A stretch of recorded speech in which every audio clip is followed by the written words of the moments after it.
आता हे 9वे गणित बघा. x वजा 9 छेद x वजा 5 बरोबर 5 छेद 7. बघूया. आता आपण याचा काय करूया, तिरकस गुणाकार करूया. म्हणजे बघा, ह्या 7ने कशाला गुणतो मी, 7ने ह्या अंशाला गुणतो. x वजा 9 बरोबर, हे 5 आहे त्या ठिकाणीच ठेवतो आणि या 5ने या छेदाला बघा, ह्या छेदाला गुणतो. x वजा 5. आता चला गुणाकार करूया. 7 गुणिले x 7x वजा 7 9 63 बरोबर 5 गुणिले x 5x वजा 5 5 25. इथपर्यंत समजलं. आता आपण काय करूया, चल इकडे आणूया, म्हणजे इंग्रजी अक्षर बरोबर चिन्हाच्या डावीकडे आणूया आणि सगळ्या संख्या त्या उजवीकडे घेऊया. आता बघा, इथं 7x आहे, मी 7x असंच लिहून घेतो. हे 5x मी इकडे घेतो. 5x ला मी वजा चिन्ह दिलं बघा, कारण इथं अधिक चिन्ह आहे, चिन्ह बदलतं बरोबर. आता मी हे वजा 25 आहे तसं लिहून घेतो. या ठिकाणी 63 आहे, ते इकडे मला आणायचं आहे, पण 63 ला चिन्ह कोणतं आहे, वजा आहे. इकडे आल्यानंतर ते अधिक होईल, अधिक 63. चला आपण आता वजाबाकी करूया. 7तून 5 गेले, 2x राहतील. इथं 25 ला वजा चिन्ह आहे, 63 ला अधिक चिन्ह आहे, म्हणजे या ठिकाणी यांची काय होणार आहे, वजाबाकी होणार आहे. यांची वजाबाकी येईल 38. 63 मधून 25 गेले, 38 राहतात. आता आपण काय करूया, x बरोबर वजा 38 छेद. आता हे 2 इकडे गुणाकाराच्या रूपात आहे, ते इकडे मी छेदाच्या रूपात आणतो. बे के बे 90 18 हे वजा चिन्ह वर देतो, म्हणजेच x ची किंमत येईल x बरोबर वजा 19. हे आहे उत्तर. चला आता आपण 10वं गणित बघूया. y वजा 4 छेद 3 अधिक 3y बरोबर 4.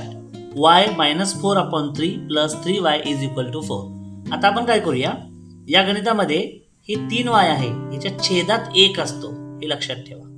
याच्या छेदात 1 असतो, म्हणजे आता काय झालं, y वजा 4 छेद 3 अधिक 3y छेद 1 बरोबर 4 असं गणित झालं. आता आपण काय करणार आहोत, छेदाछेदाचा गुणाकार आणि ह्या अंश छेदाचा तिरकस गुणाकार करणार आहोत. आता पहिल्यांदा आपण 1 ने y वजा 4 ला गुणू, म्हणजे बघा 1 गुणिले y वजा 4 अधिक, इथं अधिक दिलेला आहे, या छेदानं या अंशाला गुणू, म्हणजे काय होईल 3 गुणिले 3y. आता छेदात जे टर्म्स राहिले त्यांचा गुणाकार 3 गुणिले 1 हे 3 हे 1 3 गुणिले 1 ठीक आहे बरोबर 4 हे लिहून घेऊया. आता पुढे गुणाकार करून बघूया. आता 1 ने या पूर्ण कंसाला गुणलं तर उत्तर मात्र y वजा 4 हेच येणार आहे अधिक. आता 3 न 3 ला गुणलं 3 त्रिक 9 आणि हे y आहे तसं येणार छेदात 3 एके 3 बरोबर 4. इथपर्यंत समजलं. आता आपण पुढे जाऊया. y किती वेळा आहे बघू. y हे 9y, 9 ला चिन्ह अधिक आहे, y ला चिन्ह अधिक आहे, म्हणजे यांची काय होईल बेरीज होईल. 9 आणि 1y किती होईल 10y. त्याला अधिक चिन्ह आहे, नाही दिलं तरी चालेल. वजा 4 मी आहे तसं लिहितो आणि छेदात पुन्हा लिहितो मी 3 बरोबर 4. आता काय करतो, 3 इकडे छेदात आहे, ते इकडे अंशात आणतो, म्हणजे 4 गुणिले 3 होईल, म्हणजे कसं होईल बघा 10y वजा 4 बरोबर हे 4 गुणिले 3 काय होईल बघा 10y वजा 4 बरोबर यांचा गुणाकार 4 त्रिकम 12. आता आपल्याला वजा 4 इकडे आणूया बरोबर चिन्हाच्या उजवीकडे. काय होईल बघा 10y बरोबर हे 12 आणि हे वजा 4 आहे, तिकडे आल्यानंतर काय होईल अधिक 4 होईल, म्हणजे उत्तर काय येईल बघा 10y बरोबर 12 अधिक 4 16 होईल. 12 अधिक 4 16.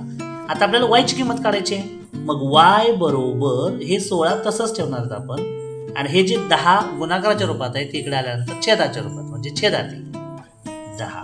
आता आपल्याला 16 आणि 10 कोणत्या पाड्यात आहे बघायचं, तर 2च्या पाड्यात आहे. 2 ने आपण काय करूया त्याला भाग लावूया.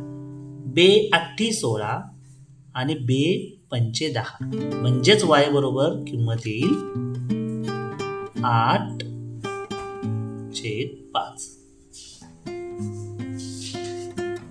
हे आहे उत्तर. y बरोबर 8/5. आता 11वा गणित बघूया. b plus bracket b plus 1 bracket complete plus in bracket b plus 2 bracket complete divided by 4 is equal to 21. b अधिक कंसात b अधिक 1 कंस पूर्ण अधिक दुसऱ्या कंसात b अधिक 2 कंस पूर्ण छेदात 4 बरोबर 21. हे गणित आपण सोडूया. पहिल्यांदा हे ब्रॅकेट काढून टाकूया. म्हणजे काय येईल बघा. b plus 1 plus b plus 2. बाहेर प्लसचं चिन्ह असल्या कारणानं ब्रॅकेट आपण आहे तसं काढून टाकलं. त्यामुळे आतल्या टर्मवर आतल्या कुठल्याही पदावर काही परिणाम झाला नाही. बरोबर 21. आता बघा बी या ठिकाणी किती वेळा आले बघा. 1 2 3 म्हणजे उत्तर येणार 3b प्लस इथं 1 आहे इथं 2 आहे 2 आणि 1 3 प्लस 3 अपॉन हे 4 इज इक्वल टू 21. आता हे जे 4 आहे छेदात ते इकडे अंशात घेऊया. म्हणजे गणित असं होईल 3b plus 3 is equal to 21 into 4 गुणिले 4. इथंपर्यंत समजलं बघा. हे 4 इकडे भागाकाराच्या रूपात आहे ते इकडे मी गुणाकाराच्या रूपात आणलं. आता आपण गुणाकार करूया म्हणजे तुम्हाला कळेल. 3b plus 3 is equal to 21 गुणिले 4 4 1 4 4 2 8 म्हणजे 21 चौक 84. आता हे प्लस 3 आहे ते आपण बरोबर चिन्हाच्या इकडे घेऊया. म्हणजे त्याचं पक्षांतर करूया. म्हणजे प्लस 3चं -3 होईल. कसं बघूया. 3b is equal to 84 minus हे प्लस आहे ते इकडे होईल मायनस वजा 3 म्हणजेच 3b बरोबर बघा 84 वजा 3 किती होतील 81. आता आपल्याला b ची किंमत काढायची आहे. त्यामुळे 3 इकडे गुणाकाराच्या रूपात आहे ते इकडे काय करूया छेदाच्या रूपात आणूया. म्हणजेच therefore b is equal to 81 upon 3 म्हणजे 81 ला आपण 3 ने भागूया. आता भागा 3 ने 3 1 3 3 2 6 उरले 8तून 6 गेले 2 राहिले 2वर 1 21 3 7 21 म्हणजेच b बरोबर 27. हे त्याचं उत्तर.